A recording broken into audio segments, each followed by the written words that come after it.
What's up, comic and pop culture fans? This is James with Mint Hunter Comics, and today we're doing a Mint Hunter classic, which is random comic facts in history. You can impress your spouses with these amazing things that you probably didn't know. Before doing that, don't forget to like, comment down below. We've got a couple subscriber giveaways coming up. At 25,000, you're getting Son of the Demon. At 30,000, someone's getting the first appearance of Vision.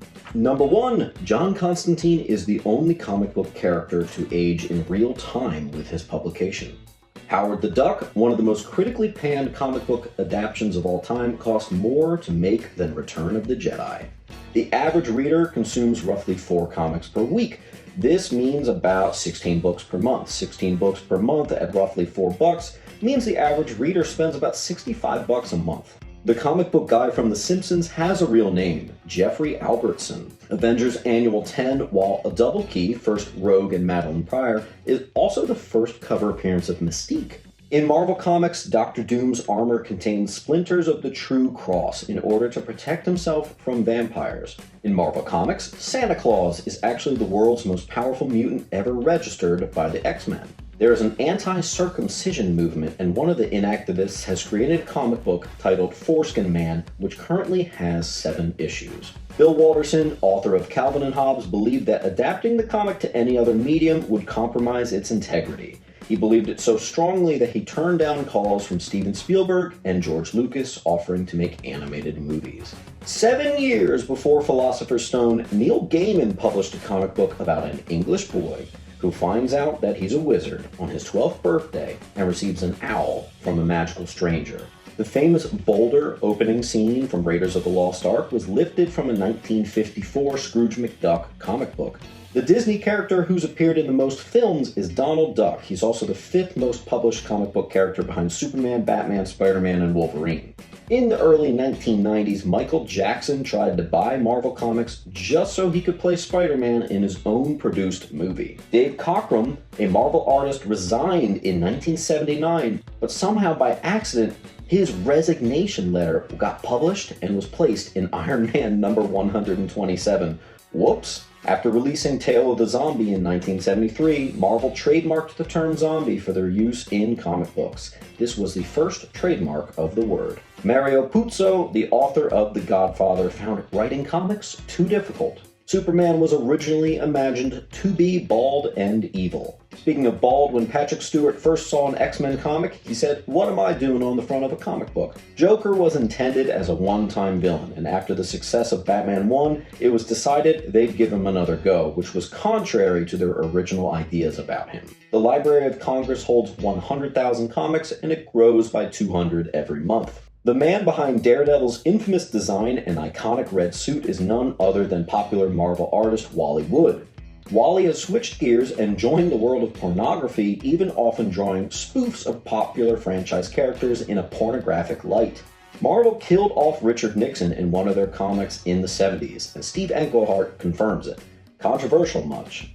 Brave and the Bold 28 is the first appearance of the Justice League, but did you also know it's actually the first cover appearance of not only Martian Manhunter, but also Aquaman? Hard to believe, but it's true. In 2002, a 4-year-old boy suffering from hearing loss didn't want to wear hearing aids because superheroes don't. To get him to wear his hearing aids, Marvel Comics created Blue Ear, a superhero with a hearing aid. Samuel L. Jackson contacted Marvel first about starring as Nick Fury, as the Nick Fury in more recent years was actually designed off of Samuel L. Jackson. New X-Men 118 contains 18 hidden messages about sex. Thanks, Ethan Van Sciver.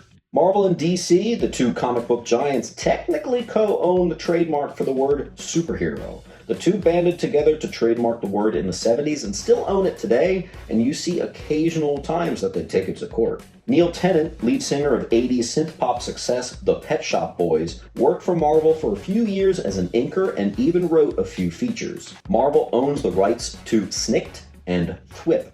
Toys that are dolls representing human beings are taxed at 12%, whereas toys representing animals are taxed at about 7%. In order to exploit this, Marvel argued that mutants aren't human. That's a little sneaky. Jean Grey has died 14 times in Earth 616 continuity. What are you doing, Jean Grey? Reed Richards once attempted to revive the Thing by stealing his soul from heaven. There they met God, whose design was based off of Jack Kirby. The events of the films Thor, Iron Man 2, and Incredible Hulk all occur within a week. This series was published as a limited series comic book titled Marvel's The Avengers Prelude, Fury's Big Week. Stan Lee once posed in the nude for an interview. The photo shows Stan sitting on his side on a long couch in the nude, with only his privates covered by a single book. Instead of the Black Panther, Stan Lee originally pitched the name Coal Tiger. The One Above All is considered to have the most powerful superpowers in all of the Marvel Universe. A lot of people are unaware of this, but Superman wasn't a DC character originally. He was created by Jerry Siegel and Joe Shuster. DC bought the rights to him in 1938 for under $150. Alan Moore regrets writing The Killing Joke, citing that he went too dark and too far, and he thinks that the depiction of Batgirl being paralyzed may have been in bad taste. Most people disagree with him, but it's interesting to see the creator upset with what he did. It's widely known that fans voted to have Jason Todd killed off in the pages of Batman. What most people don't know is how close of a call it was. And one fan in particular was caught to have cheated with well over 100 entries. So it's possible that Jason could have lived if it wasn't for this one cheating fan. DC once created a villain named Dog Welder that would weld dead dogs to people's faces. Asbestos Lady was a Marvel villain who only wore asbestos-lined clothing. She's often seen robbing banks with her accomplices. Later, it's explained that she died of cancer. Aquaman is richer than Batman. DC coined the word Brainiac. It did not exist prior. It was a combination of brain and ENIAC, which was a powerful computer for the time. It's now in the Webster's Dictionary as an approved word. DC toyed with this idea in the 70s, but couldn't go through with it when a fan wrote in and pitched the same idea: Wonder Woman shacking up with Green Lantern. They weren't able to pursue it without giving the fan credit, so they gave up and the two Bloodbirds never became an item. Speaking of Wonder Woman, Plastic Man is canonically not allowed to fight with Wonder Woman after she caught him in her apartment while changing her clothes. DC explains Superman's lame disguise by stating his glasses are made of Kryptonian plexiglass from his crashed ship. This technology apparently helps him project the image of Clark that he wants them to see on a subconscious level. Okay. Before getting a green light for TV, Batman had 2 test screenings in 1965, one with a laugh track and one with narration. Both received, to date, the lowest test score ratings in ABC network history. I don't know how the most popular show of the 60s did so poorly in the screening, but I'm glad they went through with it. The ultimate version of Marvel Comics shows Tony Stark stating that the only man who comes second to him in terms of intelligence isn't Bruce Banner, it's not Reed Richards, but Falcon. The font Comic Sans, designed to look like a classic comic text. You'll be shocked to learn that the typeface was inspired by Watchmen and The Dark Knight Returns by Frank Miller.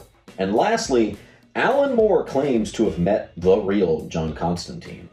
As he quotes, all of a sudden up the stairs came John Constantine. He was wearing the trench coat, short cut. He looked exactly like John Constantine. He looked at me, stared me straight in the eyes, smiled, nodded very inconspicuously, and then just walked off and disappeared. Pretty cool. Well, guys, I hope you enjoyed these 50 random facts. Speaking of just John Constantine, I know like 20 facts just about him. If you find me in person, we can talk about it. Well, here's one.